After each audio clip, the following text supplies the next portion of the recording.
तो मैं जितने भी बड़े बड़े गुरुओं से मिला, तो मुझे लगा कि एक तो वो लोग अपने साइंस में डुबकी लगाए हुए लोग थे और बहुत कम बोलते थे, बहुत कम बोलते थे। दूसरी बात, उनसे ज्ञान लेना बहुत टफ था।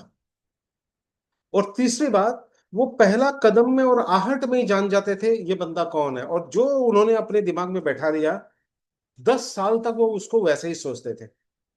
मतलब उसके बारे में अपने ऑब्जर्वेशन को चेंज नहीं करते थे। Is the good person good person, is the bad person bad person, is the good scholar good scholar. तो मुझे लगता था इतनी जल्दी ये डिसीजन क्यों लेता है। तो मुझे लगा कि उन सब में जबरदस्त भगवान ने गिफ्ट दिया था। दे आर रियली, वो लोग इसी काम के लिए पैदा हुए थे। डॉक्टर टुंग से अगर कोई पूछता था, उन्होंने बहुत ज्यादा स्टूडेंट नहीं बनाए, 16 ही स्टूडेंट उन्होंने चयन किए थे। वो 16 से फिर ये साम्राज्य आगे बढ़ा। और वो नोट्स भी नहीं बनाने देते थे क्लास में। तो बच्चे लोग पढ़ते थे, बाहर आकर फिर ड्राइंग वगैरह बनाते थे। तो उनसे जब पूछते थे बच्चे कि सर एक बार बताइए, हम निडल कब हाथ में लेंगे, ठीक है, तो उसको बोलता था ये काम करो, दरवाजे के बाहर खड़े हो जाओ और 2 महीना तक हमें देखो, और 2 महीने बाद मुझे बताना कि तुम निडल लेने लायक हो गए हो क्या, खुद बताना। तो कोई पूछता भी नहीं था सर निडल कब हाथ में लेना है। दूसरा बात, अगर किसी ने पूछ दिया सर आपने स्टमक 36 क्यों लगाया, तो कहेगा तुमको कितना दिन हुआ मेरे साथ काम करते, बोलेगा सर 3 महीने हो गए। बोला तुम मुझे बताओगे या मैं तुमको बताऊंगा, 3 महीने से तुम काम कर रहे हो और तुमको अभी तक ये नहीं पता कि स्टमक 36 मैं क्यों लगा रहा हूँ। तुम बताओ मुझे, 3 महीने हो गए, तुमने 3 महीने खराब किए मेरे साथ, अभी तक तुमको ये नहीं पता कि मैं स्टमक 36 क्यों लगा रहा हूँ। क्या पढ़ा तुमने। जब मैं एंटन जयसूर्या से मिला तो आपको बड़ा अचंभा लगेगा। एक दिन वो, एक्चुअली क्या, जितने फॉरेन के स्टूडेंट थे वो लोग क्या करते थे, सब नए नए लोग थे ना, फॉरेनर थे, तो कोई किसी को लेके, कोई किसी को लेके 5 स्टार होटल में घूमते थे, श्रीलंका घूमते थे। तो वो मेरे को था खड़े हुआ, can you take my patient, तो बोला हाँ दे दो। तो वहां पर मैं हर जगह सीखते रहता हूँ। तो मुझे दिमाग में आया कि ईरान का स्टूडेंट था। तो वो ईरान का स्टूडेंट जो था बहुत गरीब था। इराक का था, इराक का, और काफी गरीब था। तो एक दिन देखा वो आंख में पानी लेकर बाहर आ रहा था। मैं उससे पूछा कि what's the reason why you are weeping, क्यों रो रहे हो। उसने कहा कि पैसे होना बहुत जरूरी है। बोला, क्या बात है। तो इतने में देखा इंटर्न पटक दिया आ गया, उसको बात करते हुए देख के एकदम आया, एकदम शेर की तरह, why what you are asking. तो मैं तो शुरू से वैसा था, तो हमारा कोई बात नहीं सर, ये रोते हुए आया और आपके पास से मैंने रोते हुए आते हुए किसी को नहीं देखा। तो do you know the reason. Sir I don't know the reason. You must know the reason, must have to, तुम्हें कारण मालूम होना चाहिए। इस आदमी के पास मुझे देने के लिए फीस नहीं है, और बिना फीस लिए मैं नहीं पढ़ाता। और उसको बोला go back to your country. हमारे यार इंटर्न, जो आदमी फ्री में पेशेंट देखता है। आपको एक अचंभे की बात बताता हूँ, इंटर्न से सीखा मैंने सब कुछ, पैसा कैसे कमाना है। वो आदमी के पास एक helicopter, 3 Rolls Royce, 2 5 star hotel, और किसी पेशेंट से पैसा नहीं लिया। पूरी जिंदगी उसने पेशेंट से पैसा नहीं लिया।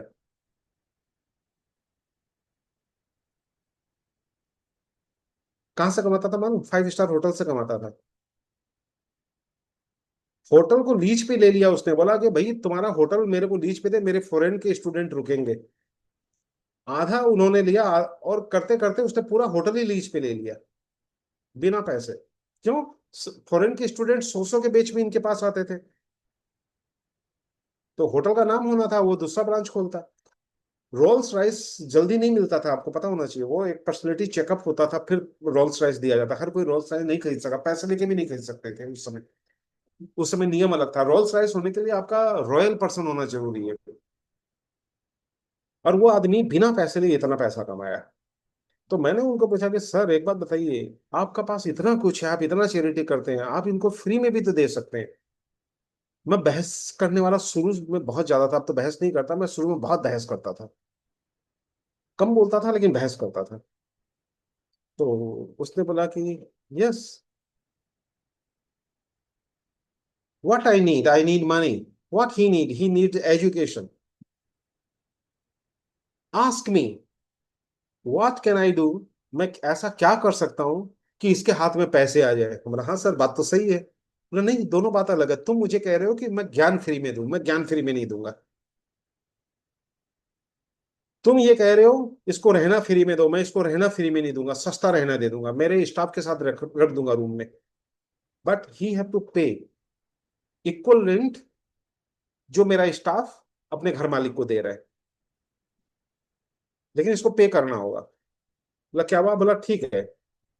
कितना फी है? $200 के आसपास था उस समय। तो बोला give me $200, I am going to give you one opportunity, work in my hotel, I will pay you $300, pay me $200 and $100 is enough for you. और उसने अपने होटल में उसको नौकरी दी, डेस्क की। और उसको बोला कि तुमको एक फैसिलिटी में देता हूं कि जब मेरा क्लास रहेगा उस समय तुमको क्लास करने की छूट रहेगी, लेकिन बाकी टाइम तुमको मेरे होटल में डेस्क पे काम करना होगा। तो बातें हो गई। तो मेरे को थोड़ा सा अच्छा नहीं लगा। मैं एंटन को बोला, मतलब सर एक बात बताइए। उससे बात करना बहुत टफ था, बहुत एंग्री रहते थे, ऐसे हंसमुख रहते थे वैसे एंग्री रहते थे। तो वो नेचर भी मेरे को वहीं से थोड़ा मिला, हंसते हंसते गुस्सा हो जाना। तो अब तो कम होता हूँ। तो, क्योंकि आप जिसके साथ रहते हैं ना उसका वाइब्रेशन आता है आप में। तो मैंने उनको बोला सर आप इतना घुमा फिरा के उसकी मदद करते हैं। बोला नहीं, एक काम करो। उस समय एक नया नया स्कीम आया था कोको कोला का, श्रीलंका में, एक कोको कोला के साथ एक छोटा कोको कोला फ्री। बोला एक काम करो, वो फ्री वाला पियो तो, मांगो उससे कि फ्री वाला पिला दे, और ओरिजिनल मत खरीदो, देखो देता है क्या।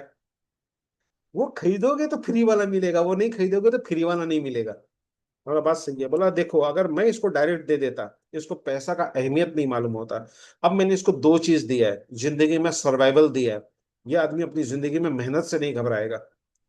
आज का तो दुख दूर हो जाएगा, बाकी दुख कैसे दूर करेगा? मैंने उसको दुख दूर करने का मंत्र दे दिया, काम करो, पैसा आएगा। दूसरा, मैं ये छोड़ देता, वो खाता पीता क्या 1 महीने तक, मैंने उसका खाना पीने का भी प्रबंध कर दिया। मेरे होटल में खाना फ्री है, खाना खाएगा। $100 है, वो अपने घर लेके जाएगा, उसका 1 रुपया नहीं खर्चा होना है। क्यों? जितने फॉरेनर आते हैं उसके गाड़ी में बैठ के आएगा, फॉरेनर की संगति करेगा, कोई ना कोई फॉरेनर अपने क्लिनिक में इसको लेके चला जाएगा, इसका लाइफ बना दिया। बोला अरे मतलब नेगेटिव में पॉजिटिव सोचता है ये बंदा तो। तो बोला ये बात तो बिल्कुल सोचने वाली है। तो बोला सर आप इतना अलग क्यों सोचते हो? बोला हर आदमी अलग सोच सकता है, तुम अलग क्यों नहीं सोचते हो? तुम अलग सोचते क्यों नहीं हो? समस्या मेरी कहाँ है, समस्या तुम्हारी है। मैं बोला यार ये आदमी तो वाकई में। तब तक मैंने ओशो को पढ़ा नहीं था, ओशो को बहुत बाद में पढ़ा था। ये ओशो का ही बात निकला। तब उसने मेरे को एक कहानी सुनाई, वो मैं आपको सुनाता हूँ, बड़े काम की है। उसने बोला do you believe in astrology? बोला सर कुछ कुछ। बोला believe it, you know who am I? तुम्हें मालूम है मैं कौन हूँ? बोला सर यू आर, हम सोचे सर ये जानना चाह रहे हैं। बोला sir professor doctor Anton Jayasuriya. बोला no, it is a name, ये सिर्फ नाम है, तुम मुझे नहीं जानते। ये सारी कहानी आपकी जिंदगी बदलने वाली है, ध्यान से सुनिएगा। तो you don't know me, it is my name. मैं कालूविला गवर्नमेंट हॉस्पिटल, जैसे यहाँ एम्स है वैसे वहां था कालूविला गवर्नमेंट हॉस्पिटल, मैं उसका ऑर्थोपेडिक डिपार्टमेंट का हेड। मैं श्रीलंका का पहला डबल MS इन ऑर्थोपेडिकल डिपार्टमेंट, रिहेबिलिटेशन में भी और ऑर्थोपेडिक में भी पहला आदमी श्रीलंका का। रॉयल फैमिली, इनका फादर के पास में चाय बगान जबरदस्त थे, रॉयल फैमिली से। तो कुंडली में था ये राजा बनेगा। अचानक इसको लगा कि मैं इतना पढ़ा लिखा आदमी, मेरे को एयरफोर्स में जाना चाहिए।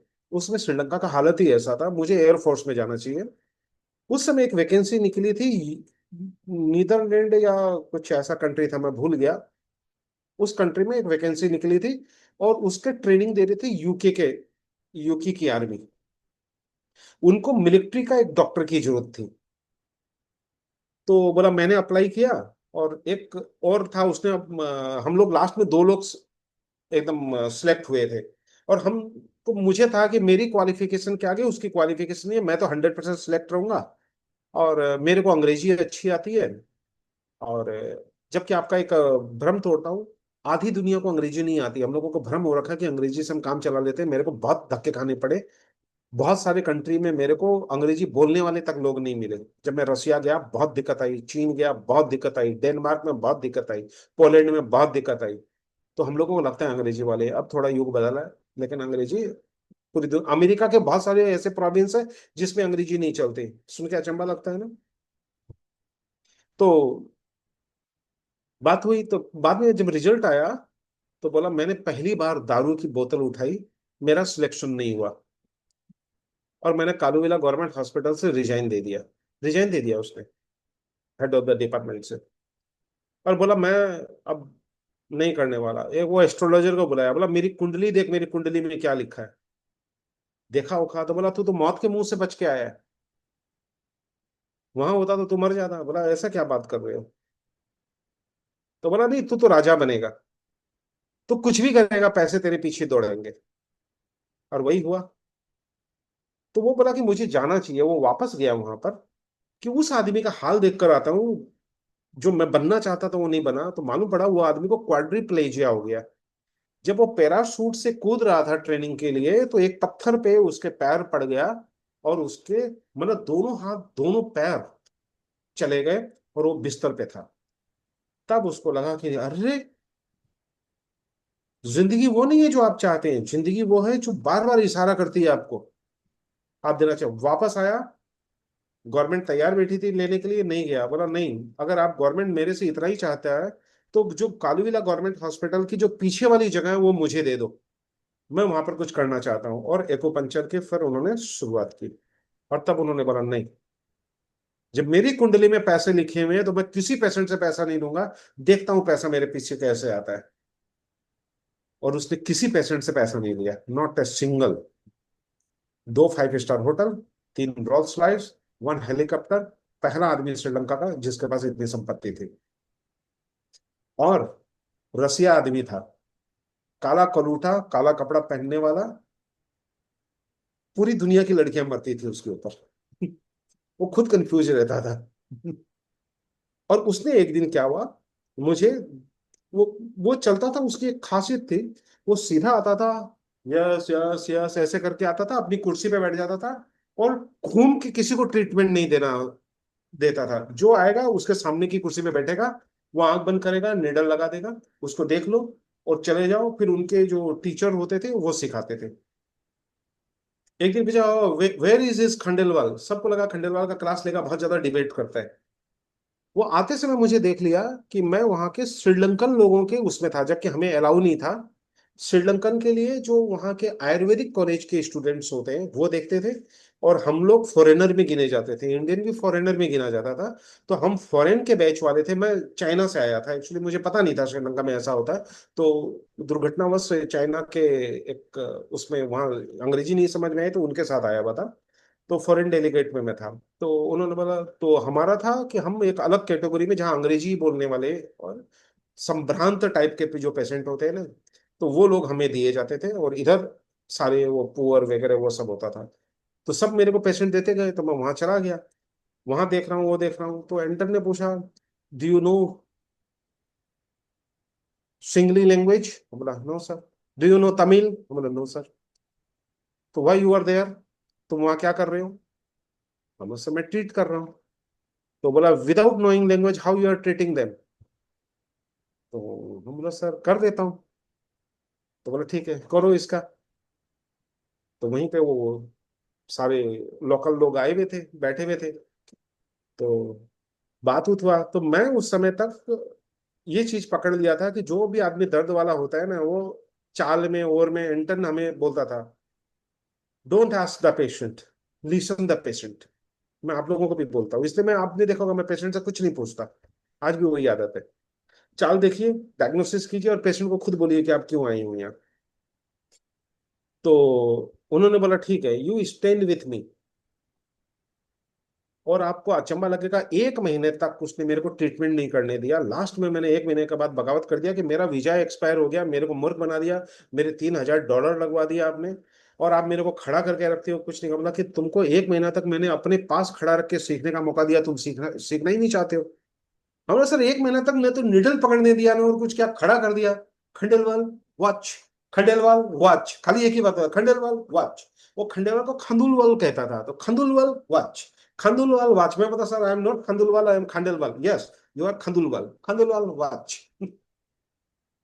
तब मुझे लगा कि रियल में वो मेरे को सिखा रहा था पेशेंट का चलना, बैठना, उठना इससे तय होता है। और उसने बोला कि now extend your visa and marry one beautiful girl in Sri Lanka and leave here. बोला जी सर, मेरे को तो इंडिया वापस जाना है। तो उन्होंने मेरा फिर एक्सटेंशन कराया 3 महीने के लिए वीजा। उनके सोर्स बड़े अच्छे थे। तो 3 महीने के लिए वीजा एक्सटेंशन कराया, 3 महीना फिर और ज्यादा रुका। और उसके बाद फिर मुझे मालूम पड़ा कि ये 1 महीना रियल टीचिंग थी, निडल लेना टीचिंग नहीं है। और ये जो जितने भी सिद्धांत बता रहा हूँ, ये कोई रिवील नहीं करता, ये धीरे धीरे पता पड़ता है जब आप साथ काम करते हो। इसलिए इंटर्नशिप जरूरी होता है। पेशेंट अपने आप बोलने लग जाता है। जब आप एक्यूप्रेशर करोगे, देखिए आपका हाथ अपने आप उसके टेंडर पॉइंट पे चला जाएगा, आपको पूछने की जरूरत नहीं पड़ेगी। तो बात बात में मैंने बोला कि सर आप मेरे को क्यों बुलाए? बोला देखो, सब लोग पेशेंट छोड़ के जा रहे थे, तुम चाहते तो उनके पेशेंट नहीं भी ले सकते थे, लेकिन तुमने सबके पेशेंट लिए। मतलब तुम में काम करने की प्रवृत्ति थी, तुम भी यहाँ पर जवान बन के घूम सकते थे। दूसरी बात, तुम वो चुनौती लिया जहां पर लैंग्वेज बैरियर था। तो याद रखिएगा, लैंग्वेज बहुत बड़ा इशू नहीं है, नो डाउट। बाकी पॉलिटिशियन भले ही इसको इशू बनाए। स्माइल, वो हमेशा कहते थे, smile, smile is the best therapy. ठीक है। और सब लोगों ने उनको कॉपी की। आप अगर पूछेंगे सर दुनिया में सबसे बेस्ट पर्सन एक्यूपंक्चर का आपको कौन मिला, एंटन।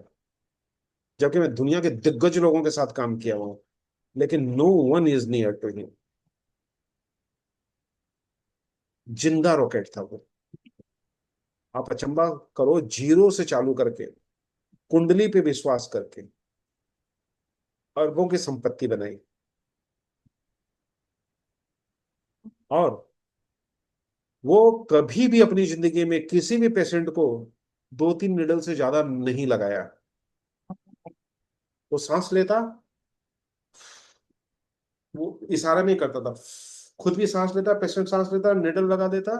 कोई भी फॉरेनर और जो उनके स्टूडेंट होते थे, एक तरफ आयुर्वेदिक वाले खड़े रहते थे जो एक्यूपंक्चर उनका पार्ट है, और एक फॉरेनर रहते थे। तो वो एक एक पेशेंट उसी जो अंग्रेजी बोलने वाले थे वो उनसे लगवाता था। हिंदी जो उनके तमिल, वहाँ 2 भाषाएं चल रही थी, तमिल वाले भी थे और सिंधी वाले भी थे। तो उसी क्राइटेरिया में वो दे देते थे। तो बाकी के लिए बोलता नाउ यू ट्रीट। ना तो वो पॉइंट सिलेक्शन बताता था, ना और कुछ बताता था। उनके जो टीचर थे पढ़ाने वाले, हम लोग को उन्हीं से पूछना होता था, वही लोग उनको बताते थे। तो मुझे उससे समय लगा कि एक बार बताओ, यही पॉइंट मैं बाहर जाके लगाता हूँ, रिजल्ट नहीं मिलता है, यही पॉइंट ये आदमी यहाँ लगा रहा है, इसको रिजल्ट मिल रहा है। कुछ तो है, ऐसा नहीं है। 100 के 100 लोग इसके हाँ और बढ़िया। और सबसे बड़ी बात है, सारे लोग वहां पर पेशेंट थे, पेशेंट लोगों को पॉइंट याद था, वो बोल के लगाता था L-I-4, व्हाट इज, तो पेशेंट बोलता L-I-4, गो।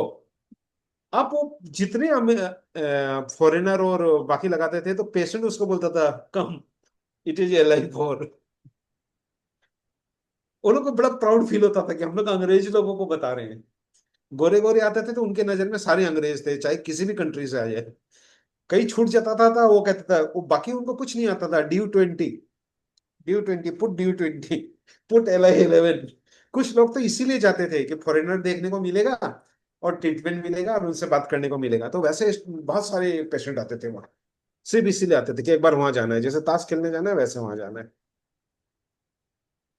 तो आप कुछ भी कर सकते हैं, बशर्ते जिस माहौल में, उस माहौल को जीना शुरू कर दीजिए। ये हीलिंग है, याद रखिएगा, ये साइंस जो है हीलिंग है। वाइब्रेशन आता है और जाता है, तो वाइब्रेट गुड रखिए। और मैं बार बार बोलता हूँ, अपनी क्लिनिक को क्लीन रखिए। अब आपको बताता हूँ, 2 प्रकार की लक्ष्मी होती है। अभी जो लोग चले गए वो चले गए, जो रुके हुए वो सुनिए। 2 प्रकार की लक्ष्मी होती है, एक अलक्ष्मी और एक धन लक्ष्मी। अलक्ष्मी उन लोगों के पास सबसे पहले आती है जिसके पास गंदगी होती है। धन लक्ष्मी उनके पास आती है जिनके पास सफाई होती है। इसीलिए दिवाली पे लक्ष्मी को बुलाने के लिए अलक्ष्मी को निकालते हैं, दिया चसाते हैं, झाड़ू लगाते हैं, गंदगी हटाते हैं, रोशनी करते हैं।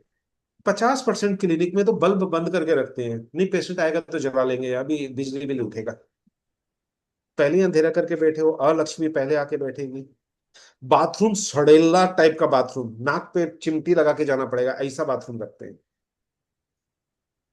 बाथरूम वो आएगा तभी साफ होगा उस टाइप का। एक हरपिक नहीं रखेंगे उसमें, एक सैंडल नहीं रखेंगे। अभी 1 महीना पहले लाया था, जिसका बाथरूम क्लीन होगा लक्ष्मी वहां आएगी। इसलिए मैं हर क्लिनिक में घुसने के साथ साथ सबसे पहले उसका बाथरूम देखता हूँ। अगर बाथरूम अच्छा नहीं है, सारा काम बेकार है आपका। क्योंकि मेरे यहाँ आने के साथ साथ पानी पीना और बाथरूम जाना कंपलसरी है। ठीक है। नंबर 3, अगर आप में देने की प्रवृत्ति नहीं है, तो ये हीलिंग साइंस आपको भी कुछ नहीं देगा। तो देने की प्रवृत्ति रिजल्ट में दीजिए, सत्कार में दीजिए। मैं ये नहीं कहता कि उसको फ्री में ट्रीटमेंट दे दीजिए, फ्री में मत दीजिए, बट गिव। और वही कारण है कि मैंने उसी समय समझ लिया था कि लक्ष्मी लाना है, तो भैया हर पेशेंट को बेडशीट क्यों नहीं दिया जा सकता है। मैंने वॉशिंग मशीन रख लिया। और मैं आपको बताता हूँ, आपके क्लिनिक में तो 10 रुपए का जो सर्फ है वो 5 दिन जाएगा। बहुत ज्यादा सर्फ होता है उसमें, कभी खरीद के देखिए, 10 रुपए वाला भरा रहता है वो। 4 बेडशीट में, रोज धुलने वाला बेडशीट में मुश्किल से 2 चम्मच सरफ डालिए, मशीन चालू कर दीजिए। धंधा। और एक बात और बताता हूँ, एक काम कीजिएगा, सारे लोग आजमाइएगा अपने घर में आज। अपने बिस्तर का बेडशीट हटाइए, पूरा एकदम बढ़िया से झाड़ू लगाइए। जो बेडशीट धुल कर प्रेस होकर आया है, धुल कर प्रेस होकर, बिना प्रेस नहीं, 90% लोग बिना प्रेस के ही बिछा देते हैं, जो धुल कर प्रेस होकर आया है उस बेडशीट को बिछाइए। और उस पूरे कमरे कमरे का डस्टिंग उस्टिंग, ये जाला टाला सब कीजिए, पंखा साफ कीजिए। और एक बार आप सोकर देखिए, आपको उस बिस्तर से भी भीनी भीनी खुशबू आएगी, बेडशीट की एक हल्की हल्की खुशबू आएगी, नींद अच्छी आएगी, अच्छे विचार आएंगे। इतनी जल्दी परिवर्तन। और जहां आप प्रैक्टिस करते हैं, एक बार अरोमा तो जलाइए वहां पर। जैसे अरोमा जलाते हैं, पेशेंट आने के साथ साथ क्या बोलता है, अरे बड़ी अच्छी खुशबू आ रही है। कभी आपने देखा कि पेशेंट घुसा और उसको खुशबू आई, अरे क्या गंदा माहौल कर रखा है आपने यहाँ पर, खुशबू ही खुशबू बिखेर दिया। ऐसा कोई बोलते हुए मिला? या मुंह बना के बैठा हुआ कोई मिला? पहला बारी एंट्री में वो आदमी पॉजिटिव वाइब्रेशन आपको देता है, नहीं तो वो सड़ेला टाइप का आएगा।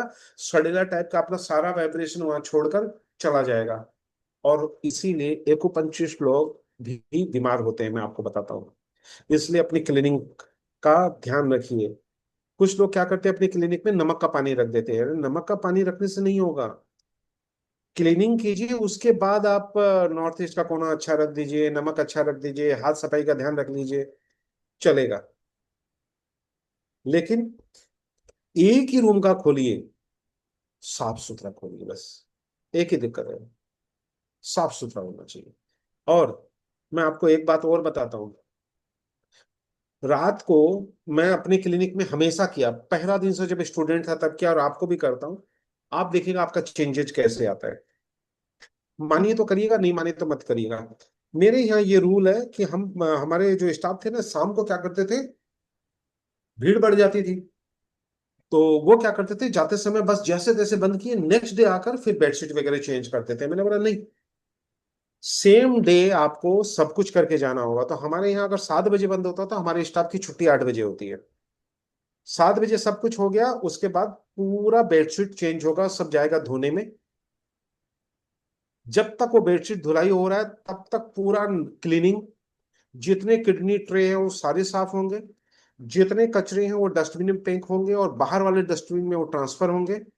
झाड़ू खाली ऊपरा ऊपरी नीचे वगैरह सारा झाड़ू करके ये निकालेगा, तब तक वॉशिंग मशीन का हमारा काम हो जाता है। वो बेडशीट हम कमरे में यहाँ पर सुखा के निकल जाते हैं सुबह। लगभग लगभग बेडशीट आपके सूखे भी मिलते हैं, बाहर तनिए उस पर डाल दीजिए, या क्लिनिक में वहां डाल दीजिए। वो सेम डे ही हम करके जाते हैं, नेक्स्ट डे आकर फिर उनको सारा चीज बदल कर ठीक करना है। पहला बेडशीट जो नीचे बिछाते हैं वो एवरी डे हम पूरा वापस उतारते हैं, वापस उतार के वापस बिछाते हैं। ये नहीं कि हो गया और हाथ से ऐसे ऐसे कर दिया। प्राय लोगों को देखा, हाथ से ऐसे ऐसे कर देंगे, थोड़ा सा पकड़ के खींच देंगे, बस हो गया। ऐसा नहीं, पूरा हटाइए उसको। पूरा हटा के झाड़ कर फिर लगाइए, और नेक्स्ट डे फिर उस पर नया लगाइए। 10 रुपए का खर्चा है, इससे ज्यादा नहीं है। अगर 2 बेड है तो 20 रुपए का खर्चा है। हम्म, बराबर। हम्म, करिए। हम्म। ठीक है। Any doubt, any question? Sunil, या आउट ऑफ बॉक्स जो रुके उनके लिए कर दिया। इसको पेमेंट में नहीं गिनेंगे, डोंट वरी। Hello sir. हाँ बोलो।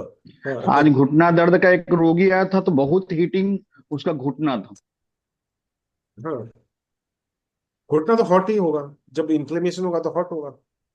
बहुत। तो अभी अभी साई सुमन जी के पास पेशेंट आया, घुटना लाल था, घुटना मुड़ नहीं रहा था। तो ऐसे में आपके पास श्वास पॉइंट जो मैंने आपको सिखाया था, याद रखिए, भूलिएगा मत। तो ये क्या करते हैं, हम पेशेंट को उल्टा लेटाते हैं और उनका नी बेंड करके देखते हैं कितनी डिग्री तक नी बेंड हो रहा है। उसकी हम एक फोटो लेके पेशेंट के मोबाइल से लेके उसको दे देते हैं। फिर उसके बाद में उसको बैठाते हैं, बैठाकर उसको मोड़ने के लिए बोलते हैं, कहाँ पर उसका पैर अटक रहा है और कहाँ दर्द हो रहा है ये देखते हैं। पैर ऊपर करना, नीचे करना। उसके बाद ब्लड लेटिंग करते हैं, और स्टोमक मेरिडियन के टेंडर पॉइंट पे हम निडल करते हैं। और उनका पैर जो है उसी समय, सेम डे, जो दूसरा पैर जितना मुड़ता है उतना ही वो पैर मुड़ जाएगा सेम डे। बराबर। Thank you sir. हाँ। अगर इन्फ्लेमेशन बहुत ज्यादा है तो उनको फिर हम मोक्सा नहीं करेंगे। फिर हम क्या करेंगे, UB40 की ब्लड लेटिंग करेंगे, जो दिल्ली में सिखाया था पीछे से। तो घुटना थोड़ा सा और मुड़ जाएगा और उनकी चाल और खुल जाएगी। ची स्टेग्नेशन और ब्लड स्टेग्नेशन रिमूव होगा यहाँ पे। अभी कोई फालतू निडल की जरूरत नहीं है अभी। और अगर बाई चांस कुछ एक्सरसाइज कराना है तो थाई के ऊपर मसल स्टूमुलेटर से, जो कल नीता ठकराल जी ने पेट पे लगाया था उससे, मसाज मोड पर, जो आपको 4 पैड की टेक्निक सिखाई है वो लगाकर उनको बैठा देंगे। लेकिन दोनों थाई मसल लेंगे, सिंगल नहीं लेंगे। तो 2 मशीन लगाएंगे, चार चार सर पैड लगाएंगे। सिंगल लेग के काम किया था मैं। नहीं, दोनों पे लगाना। तो दोनों पे लगाकर फिर हम एक पे लगा, अगर एक मशीन है तो हम क्या करते हैं, पहले अच्छे वाले पैर में पैड लगाते हैं, और जिस पैर में दर्द है उसकी मूवमेंट कराते रहते हैं, बैठकर पेंडुलम की तरह मूवमेंट करते रहो। उसके बाद जिस पैर में इफेक्ट है उस पे लगाते हैं और दूसरा पैर का मूवमेंट कराते हैं। फिर पैड हटा देते हैं और बैठकर उनको बोलते हैं पेंडुलम कीजिए, नॉर्मल हो जाइए। उसके बाद चला देते हैं। वो पेशेंट कहेगा, वाह सर, हवा में पैर चल रहा है। लेटाएंगे, बैठक पे लगा देंगे। ये मैं सिंगल सिटिंग का ही बोल रहा हूँ, बिल्कुल हो जाएगा। और 2,000 रुपया तुमको देगा ही देगा एक्स्ट्रा और। Thank you sir. कल कर लेना। ठीक है। तो इस टाइप के जब भी पेशेंट आए, डू इट। ठीक है। तो चलो अभी छोटे छोटे हो गया, तो नेक्स्ट टाइम में मैं क्या करूंगा, अगर कोई प्रोग्राम किया तो मैं इसी टाइप का करूंगा। एक पर्टिकुलर कंडीशन आया, इस कंडीशन में ये 2 नीडल लगा लीजिए और ऐसे लगा लीजिए, ऐसे कर लीजिए। ऐसे कुछ शॉर्ट फार्मूला के 100-200 क्लास कर दूंगा। अभी ये होने दो, होने के बाद यस कल्पना आ गई सर, ना, ये, बोला ना। हाँ यस हाँ, सर, अभी ये सीखते रहता हूँ जरूरी ना। है। नहीं, हाँ जरूरी ऐसा है। चाहिए। पैसा कमाना, ऐसा मेरे चाहिए। मेरे को पैसा कमाने का योजना बताते रहो, ऐसे ऐसे तो होते रहेगा। हाँ, पर्टिकुलर प्रॉब्लम के लिए नहीं, 2 नीडल ये वाला जो करेंगे ना वो बेस्ट होगा। नहीं, अभी इसी प्रोग्राम में बता दूंगा। टेंशन मत लो। ये ओके। प्रोग्राम करने के बाद मैं गारंटी देता हूँ 300% रिजल्ट आपके बढ़ने हैं, नो डाउट। 15 दिन के कोर्स में बहुत कुछ नहीं हो सकता, लेकिन इतना कुछ जरूर हो सकता है जो आपका क्लिनिकल प्रैक्टिस बदल के रख देगा। इतना तो सिखा दूंगा। जरूरत पड़ी तो फिर कैरी ऑन करेंगे, लेकिन कैरी ऑन सेम में करने का मूड नहीं है। तो इतना बता बॉडी दूंगा इसमें, वो सारी सीक्रेट बता दूंगा। सीक्रेट अगर चीजें मालूम होना, देखो एक बात बताओ, अगर आपको रोटी आटा गूंथना मालूम है ना, जिसका आटा गूंथना मालूम है, हाथ में आटा नहीं चिपकता है, वो आदमी पराठा भी बना सकता है, आलू का परोठा भी बना सकता है, मूली का परोठा भी बना सकता है। तो आप ये मत बोलिए सर मूली का परोठा बनाना तो आता है, आलू का परोठा कैसे बनाए। जिसको परोठा बनाना आता है उसको सब आता है। सर। जिसको रोटी गूंथना आता है ना, आटा गूंथना आता है, उसको हर प्रकार का रोटी बनाना आता है। तो ये नहीं पूछा टिकड़ा बनाना आता है, परोठा बनाना आता है, गोल सर। गोल आता है, नहीं पूछना सर होता है। तो सीक्रेट सिखा सर दूंगा तो सब चीज आ जाएगा। हाँ। हम सोनू सर बोल रहे हैं। हाँ बोलो ना सोनू सर। सर ये बोले आप नीडल लगाने का तरीका तो बता दिए सर, लेकिन ये समझ में हमको नहीं आया कि नीडल कौन सा किस पॉइंट पर लगाना चाहिए, हम किस सिख चीज में लगाना नहीं चाहिए। सिखाया कहाँ है जो आएगा आपको, अभी सिखाया और कहाँ है वही तो मैंने। बात का सर थोड़ा लाइट नहीं है, मतलब अंधेरा में सर हम तो बैठे हैं अरे तो कमाल करते हो, सगाई के लिए गए हो आप, लड़की से पहला दिन मिले हो और उसको कहे कि अच्छा ठीक है हम लोग का बच्चा का क्या नाम रखेंगे।